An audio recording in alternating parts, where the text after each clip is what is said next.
Bonjour les amis, bienvenue rue Crémieux dans le 12e arrondissement. C'est la rue la plus typique, la plus charmante du quartier, sans doute la plus instagrammée de Paname.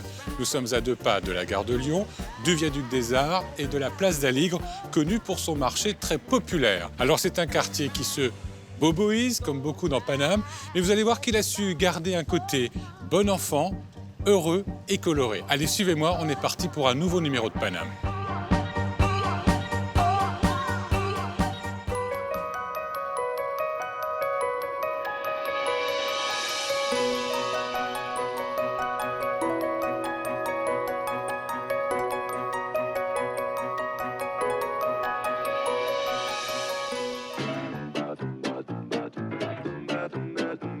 Cette semaine dans Paname, Yvan part à la rencontre de Christophe et ses 2000 couteaux japonais qu'il connaît sur le fil de la lame.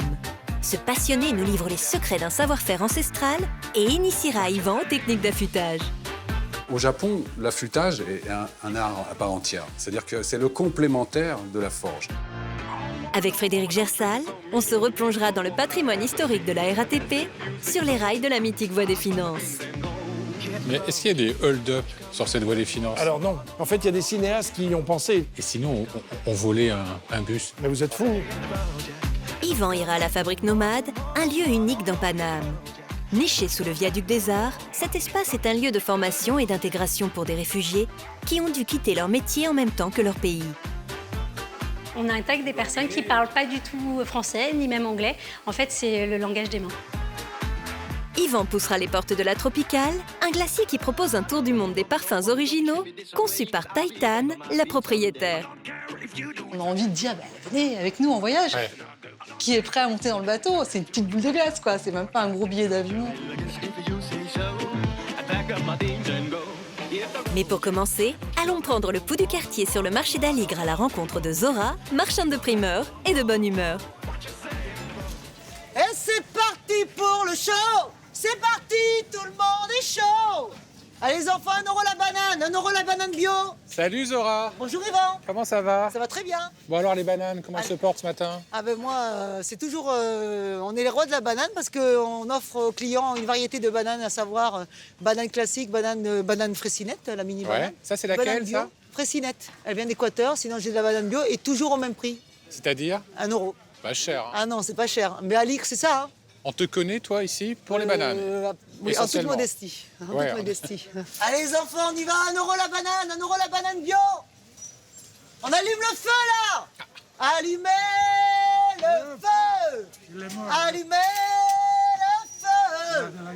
Ah ouais, elle a de la voix, elle a de la voix. Alors chanter c'est quoi? C'est un passion, c'est un C'est plaisir une ou c'est passion. pour attirer le chaland?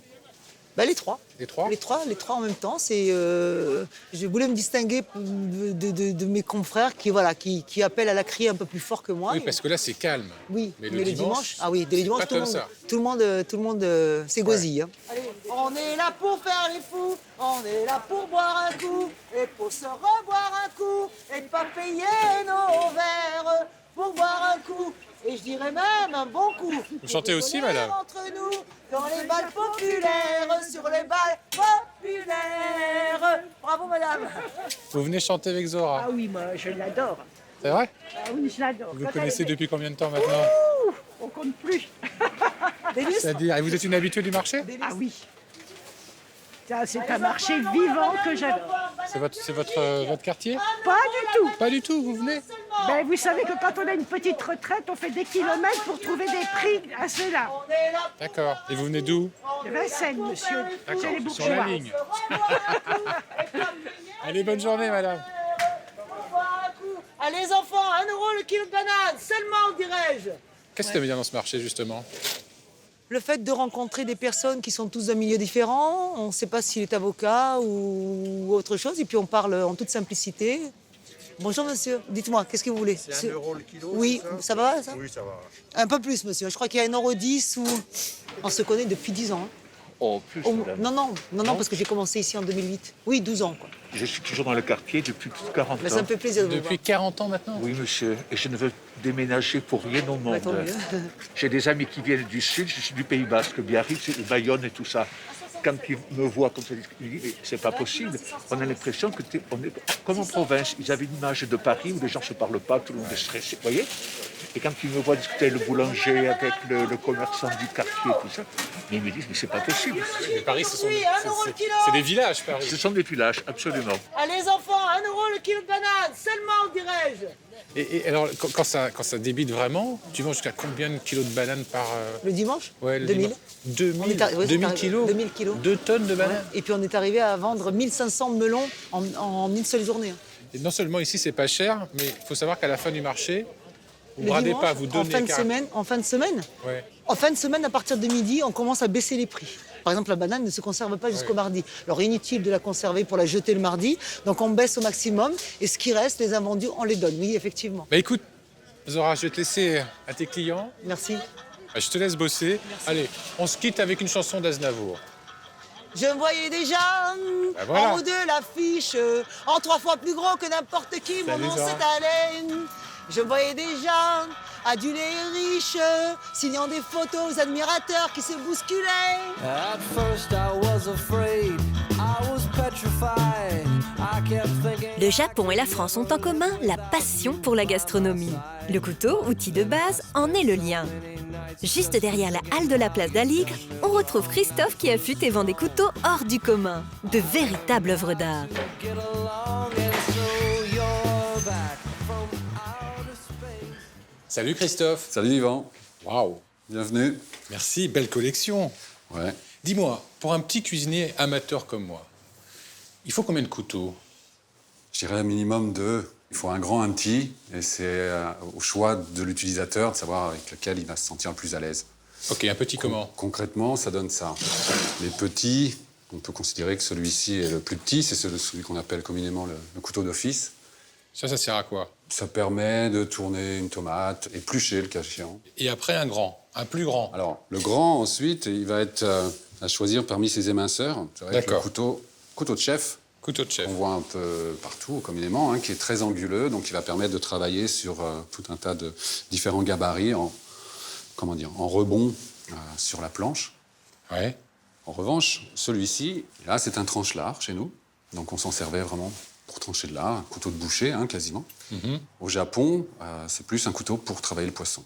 Donc on va lever les filets et on va portionner, on va tirer l'avantage de toute la longueur de la lame pour vraiment faire une découpe unique, propre, sachant que la découpe au Japon, c'est la dernière étape avant consommation, donc elle doit être nickel. Parfaite, à la japonaise. Nous, on est plus dans une cuisine de transformation, même si on vient tout doucement sur ce versant japonais. Alors, dis-moi, quand je vois des couteaux comme ça, est-ce que je peux voir qu'ils sont déjà à l'œil nu de bonne qualité? Est-ce que ça se voit? Alors, sur les couteaux japonais, il y a une chose assez simple, c'est que c'est du multicouche. Là, c'est 3 couches, c'est le basique. Mais après, quand tu vas avoir, comme sur ces lames... Là, il y en a elles sont des fondues, absolument incroyables. D'abord, c'est un spectacle à voir. Hein. Tellement ils sont beaux. Alors, là, on va avoir la même structure, c'est-à-dire un cœur, qui est au centre, toujours, et sur les côtés, un nombre de couches plus ou moins important, qui, après effilage, c'est-à-dire quand on donne la pente au couteau pour arriver sur le fil, laisse apparaître autant de courbes de niveau qui sont autant de couches agglomérées. C'est ça la particularité du couteau japonais. C'est le damassé il y a laminé de corroyage. C'est ultra sophistiqué, un couteau. Au Japon, ils ont érigé ça en une sorte d'art. On a, au nombre des forgerons avec lesquels on travaille, il y a des trésors nationaux qui sont l'équivalent des meilleurs ouvriers, mais en plus, parce qu'ils ont une considération aussi dans la culture et la société japonaise bien plus importante que chez nous. Ça vaut combien, ça? Ça vaut cher. Ça vaut 600 €. 600 €? Ouais. Ouais, mais c'est pour toute la vie. Celui-ci, oui, il faut espérer. Hein, Alors, l'usage du couteau aussi, il requiert un petit peu plus de précaution qu'un couteau lambda qu'on aurait acheté, qui est inoxydable et qui est, résilient au choc et tout. Donc, ça s'entretient, ça s'affûte.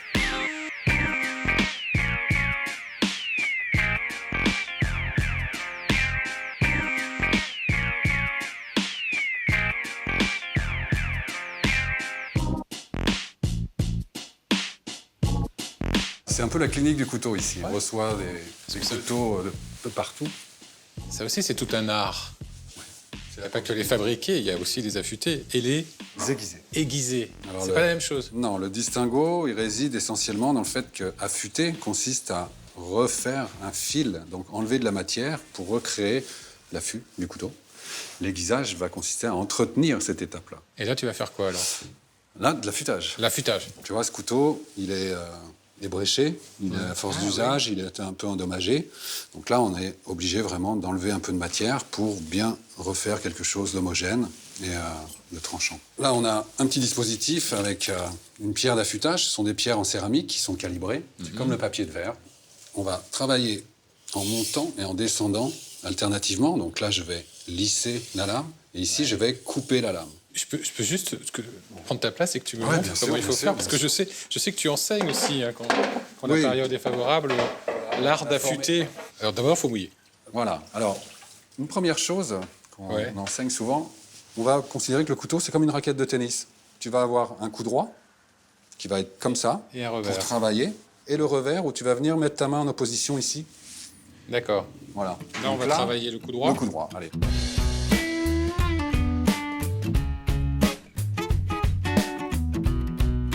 Et là, je fais n'importe quoi. Ouais, donc là, il faut revenir, voilà, il faut Comme ça. revenir en montant, descendant, et surtout, tu peux déplacer un petit peu la lame pour bien travailler tout le... Voilà. Au Japon, l'affûtage est un art à part entière. C'est-à-dire que c'est le complémentaire de la forge. Je vais te laisser faire parce que je ne Ouais. vais pas abîmer ce couteau de chef, j'imagine. Merci beaucoup, Christophe. Laissons là les fines lames des chefs et des apaches pour plonger dans un vrai décor de polar. Le viaduc du métro de la ligne 5. Celui dont la courbe est la plus resserrée et qui grince à l'envie.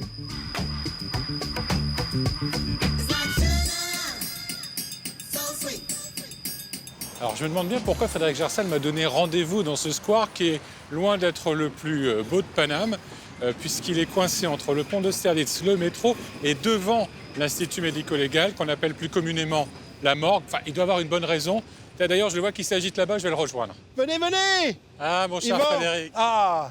vous me surprendrez toujours Mais dans pourquoi le choix de vos rendez-vous. Mais- Pourquoi ici, dans ce square, qui n'est pas le plus beau, hein? Ah non, c'est ni le plus beau ni le plus kitsch. Mais par contre, c'est le quartier, moi, qui m'intéresse. Ouais. Avec plusieurs aspects, notamment la petite place qui se trouve en face, qui est la place Mazas. Jacques, François, Marc Mazas, colonel, s'il vous plaît, du c'est Premier l'armée- Empire. Oui, bah oui, c'est De l'armée Napoléon. napoléonienne. Oui, absolument. Il est mort à Austerlitz. Ah. Quand l'empereur est rentré, après cette victoire tonitruante, il a dit j'aimerais bien qu'il y ait une place qui soit consacrée à ce brillant colonel, mort pour la France, pas loin du quartier d'Austerlitz. Et sur cette place et autour de cette place est née une prison. Vers 1850, a été érigée la prison Mazas. C'est la première prison cellulaire à Paris. Jusque-là, les détenus étaient installés dans de véritables dortoirs, si vous voulez. Hein, tous amassés les uns à côté des autres, les fers aux pieds. Là, on les place dans des cellules. On reprend le principe des religieuses et des religieux dans leur monastère. On leur donne une chambre, c'est-à-dire dans la journée, ils travaillent tous ensemble. Et puis le soir venu, on les enferme dans leur cellule où ils passent la nuit. Qu'est-ce qu'elle est devenue, cette prison Mazas? Cette prison a été entièrement détruite avant la fin du 19e siècle, en 1898. Parce qu'on ne voulait pas que, pour l'exposition universelle de 1900, les voyageurs, les touristes français ou étrangers qui descendaient du train à la gare de Lyon, C'est juste là, ouais. ben oui, tombent devant cette C'est une bonne prison bonne qui raison, n'était c'est- pas c'est pas très agréable. l'un des plus beaux monuments de Paris. Alors, c'est la seule merveille du quartier, là, ben une prison qui n'existe plus. Ah ben non, si je vous ai fait venir, c'est que j'avais d'autres choses, un trésor à vous faire connaître, à vous faire... Est-ce que vous connaissez la Voie des Finances? Non, ça me dit rien. Là, ça n'a rien à voir avec le ministère du même nom. Non. C'est une voie souterraine. C'est une voie qui appartient à la RATP, figurez-vous. Vous voulez connaître ça? Histoire. Bah oui, évidemment. C'est le moment d'aller toucher la paye. C'est vrai? Je Oui. me suis, alors? Allez, venez, Bah, on est parti. on y va. La voie des finances, c'est Oui. quoi ce truc?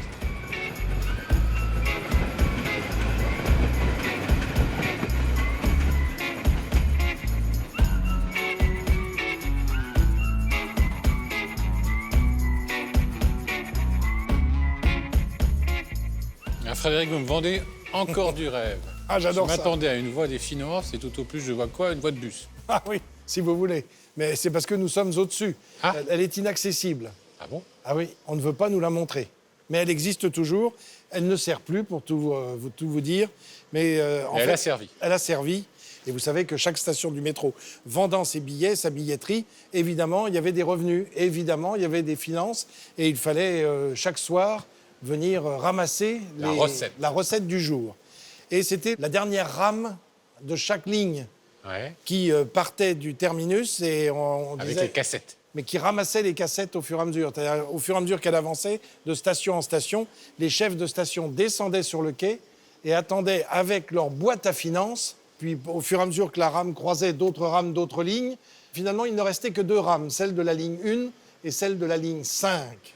Et ces 2 rames se retrouvaient dans un goulot, si vous voulez, et là, on n'en formait plus qu'une. Et à ce moment-là, elle s'engouffrait dans une voie et rejoignait un petit train électrique qui était vraiment la voie des finances. Là, ce petit train électrique était sur une voie très étroite de 60 cm de large, qui est très étroit quand même. Hein, oui, c'est pas large, ça fait à peine la moitié de ça. Ben voilà, et qui emmenait, qui transportait alors les finances définitives sur une voie qui se trouvait entre le quai de la Râpée et la gare de Lyon. Donc on est quai de la Râpée et gare de Lyon. Donc on est juste au-dessus. On est juste au-dessus.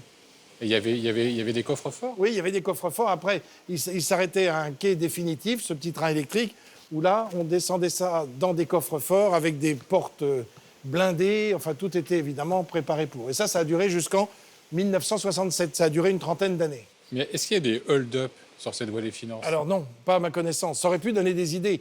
En fait, il y a des cinéastes qui y ont pensé, évidemment. Cette voie des finances a fait rêver pas mal de créateurs qui ont imaginé dans des films certains vols, certains détournements de fonds, effectivement. Et sinon, on volait un bus? Mais vous êtes fous. En plus, ça peut se louer, il n'y a pas besoin de le voler. Ah bon? Mais montée interdite, on monte quand même? Ah ben allez-y, je vous emmène. Oh là là, c'est chic.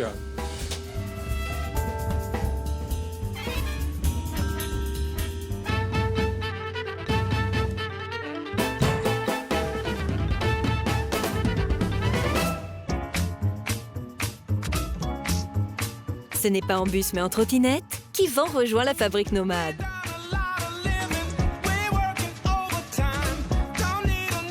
Un atelier boutique logé sous une des arches du viaduc des Arts où nous attend Inès Mesmar, sa fondatrice.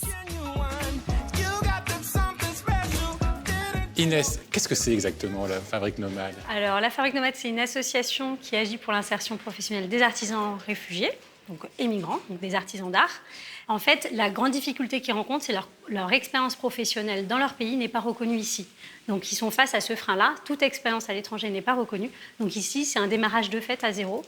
Souvent, ce sont des personnes qui vont être orientées vers les métiers en tension, comme la sécurité, le BTP, la restauration, alors qu'à la base, ils ont un métier, ils ont un savoir-faire, ils ont un parcours et une histoire professionnelle. Et justement, il faut remplir quels critères pour arriver chez vous? Alors, c'est d'abord le critère du savoir-faire. Donc, c'est des personnes qui sont passionnées, pour qui le métier a un vrai sens, parce que ça fait partie vraiment de leur identité. Donc, ça, c'est vraiment le premier critère de recrutement des artisans. Ouais, et parmi les critères pour venir ici, il faut parler le français, j'imagine, ou pas vraiment? Pas vraiment. On intègre des personnes qui ne parlent pas du tout français, ni même anglais. En fait, c'est le langage des mains. Donc, Inès, on a d'un côté, derrière nous, l'atelier, la fabrication, puis il y a aussi une partie boutique qui est accessible au public. Hein. On peut venir acheter des objets fabriqués par les artisans. Voilà. Qu'est-ce qu'on a alors? On présente dans la boutique des objets qui vont du bijou au prêt-à-porter, à l'objet maison, à l'objet déco. Donc on a une gamme assez large et effectivement, chacun des objets porte un peu l'histoire de chacun des artisans, puisque l'objectif, c'est de valoriser leur savoir-faire.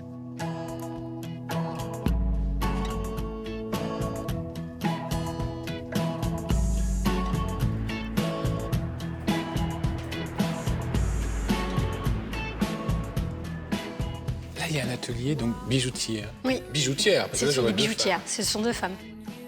Je vous présente Razalé. Bonjour Razalé, vous êtes arrivée quand dans cet atelier? Je suis arrivée en 2019, avril 2019. Et en France, vous êtes arrivée quand? C'était en septembre 2004. 2004. Oui. Ok. Et vous êtes de quelle nationalité? Je suis iranienne. Et avant de contacter la Fabrique Nomade, vous avez essayé de trouver du travail en France en tant que bijoutière? Oui, en tant que bijoutière, non. Et pourquoi?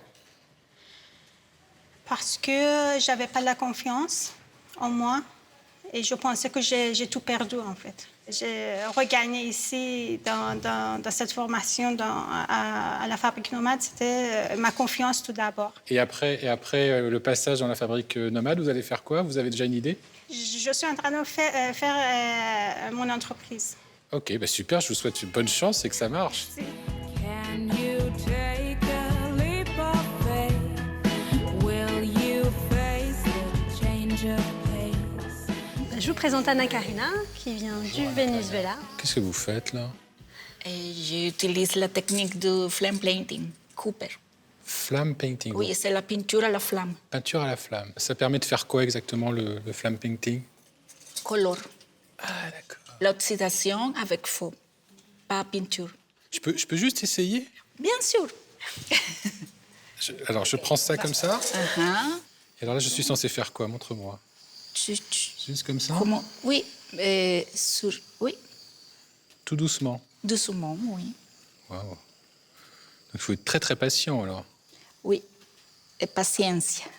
Eh oui. C'est le maître mot des artisans d'art, la patience. Oui. Là, ça change de couleur. Oui. Ça commence à être un petit peu plus Oui, fuchsia, là. et Il faut arrêter. Oui, arrêtez un peu. Je vais te laisser faire parce que c'est ton métier et c'est tout un art, il faut savoir le faire. C'est super. C'est la première fois que je vois ça. Oui, à la fin, le résultat final, c'est un peu comme ça. Et en France, ça existe, cette pratique? Non, il n'y a pas. Je pense qu'il n'y a pas. Je n'ai pas trouvé encore. C'est génial parce que c'est vraiment un talent qui est venu grâce à l'immigration. Bravo. Ben, merci beaucoup, Anna Karina. Je vais te laisser travailler, continuer. Et puis j'espère que ça va marcher pour vous, mais ça va marcher parce que vous êtes plein de talent. Plein de talent. Bravo.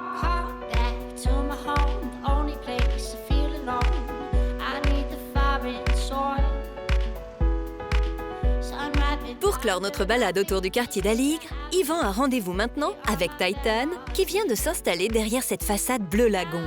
Son glacier, la Tropicale, entreprise créée par ses parents dans les années 70 et pionnière des parfums exotiques à Paris. Bonjour Titan. Bonjour. Il y en a qui ont toujours un verre à la main. Toi, tu as toujours une glace à la main. Moi, j'ai toujours une glace à la main. Qu'est-ce que tu goûtes? Là, j'ai plombière avec du fenouil, une vieille recette revisitée. Ah oui, vraiment revisité, parce qu'une plombière, c'est avec des ouais. fruits confits, c'est pas avec du fenouil. Voilà, on a confit le fenouil et puis avec de l'orange et on s'est dit, avec du kirsch, on s'est dit, tiens, on va revisiter la plombière, on va faire un truc un peu rigolo. Ici, on fait très attention à la saisonnalité, hein, c'est Ouais, très important. C'est très important. Donc, agrumes, pommes, poires, c'est les seuls fruits qu'on va trouver ici. Bon, allez, je te laisse terminer ta Merci. plombière. Puis après, tu me montres comment tu fabriques tes glaces. Ok, super. On va en cuisine?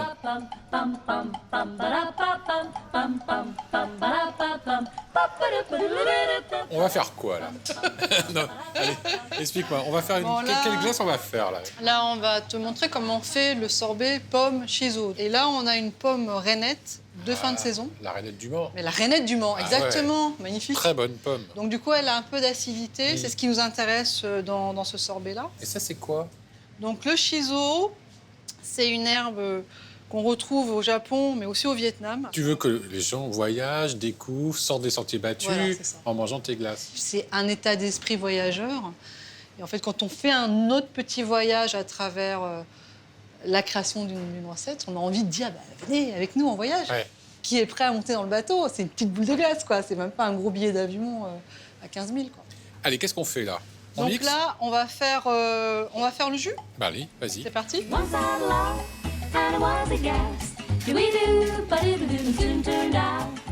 Alors, ça y est, on a notre jus, là, que je le montre. Regarde. Belle couleur, Ah ouais, hein. il n'en est pas Ouais. partout. Hein. Attention. Hop là.